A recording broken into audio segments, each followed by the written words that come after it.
This is part 3 of the WWF SmackDown Just Bring It review. Make sure you watch part 2. And in this part of the review, we'll be talking about story mode. Just Bring It's version of what would used to be season mode is story mode. It's good for two things, defending titles and changing title holders, because you can't do that in exhibition anymore. No title matches in exhibition. And unlocking hidden characters, creative parts, trailers for games and commercials of the past SmackDown games.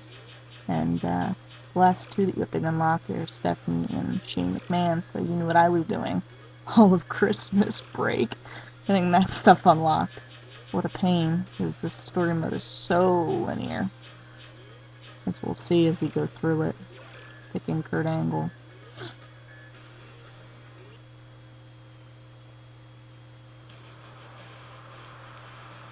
And the first thing you always get is Vince McMahon coming up to you, no matter who you are, asking if you want to be form a tag team to go for the tag team titles.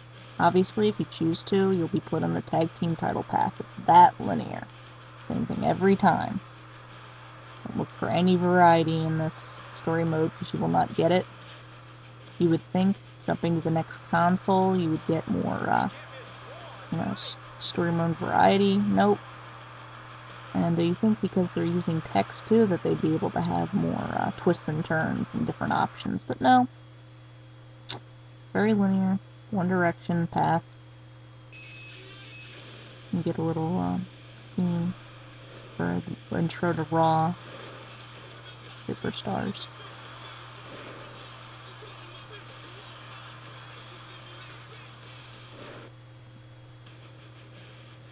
And the sign, just in case you didn't know it was Raw after seeing that.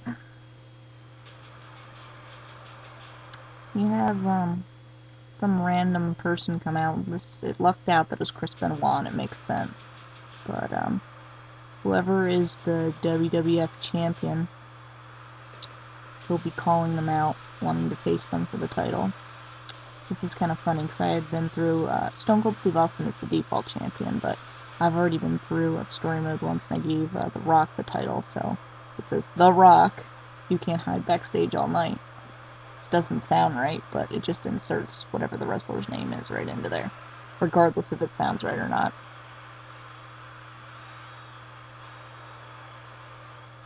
And it's okay to sit through the first time, but you get very, very tired of it very quickly, sitting through the same cutscene over and over again to unlock all the different wrestlers and creative parts, because you'll have to go through this short story mode over and over again to do the different paths to unlock the different stuff. Here comes Kurt. Now, with the bigger name wrestlers, you kind of luck out. There's more individual text to them. Like, I'll show you what I mean. First, you have two examples, for everyone. Either talk on the ring or run down and fight them. Kurt talks, since as a heel, he's more or less not confrontational and want to run his mouth. See, he gets to say he'll make him tap out and uses catchphrases. If it was a mid-carder, it would just have this generic phrase that everyone would say. So all they do is put some catchphrases in there, regardless if it makes sense or not, for what's going on in the scene. Just so happen it kind of does. Angle and Benoit. They're feuded, as we know. You then get a first-person view of backstage. Go and do what you need to do backstage. You'll get used to this, because it also appears in the next game, Shut Your Mouth. But yeah, you go to Michael Cole, and you ask him why he came out, and this Chris Benoit. So you have two choices. Each one will take you on a different path to different belts. I want Kurt to go for the WWF title, so I have him choose this. Obviously you don't know what's going to go to what title, but after playing it as many times as I have to get everything unlocked, you know what to choose to do what you want to do.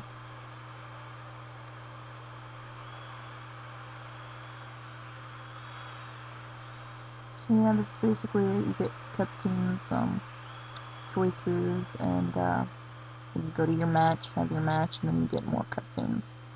And before you know it, it is over.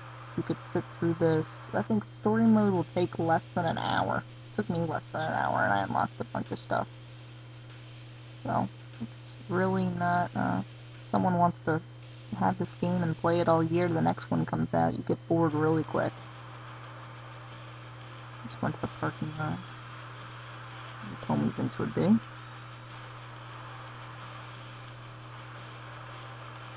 So, yep, he tells him to go and get ready for your match. You're gonna face Benoit. And then you get your screen to go to the match. Just have your match like normal, and then after you win, like I did, you get this lame dialogue. Who writes this stuff? Good for you. Keep up the good work. What the hell? This is supposed to be teen rated too. I don't get it. I don't know who writes this. This maybe someone that English is their second language. I don't know. Yeah, and then, you know, you do get cutscenes like here's Kurt Angle in the milk truck, but for some reason Edge is who he's doing it to. I'm guessing Edge may be the #1 contender for the WWF title. You know, that doesn't make sense for 2001. He wasn't that high on the ladder to be a #1 contender, but whatever. Get your Milkman cometh scene. You go to getting the title. And that's basically it for story mode.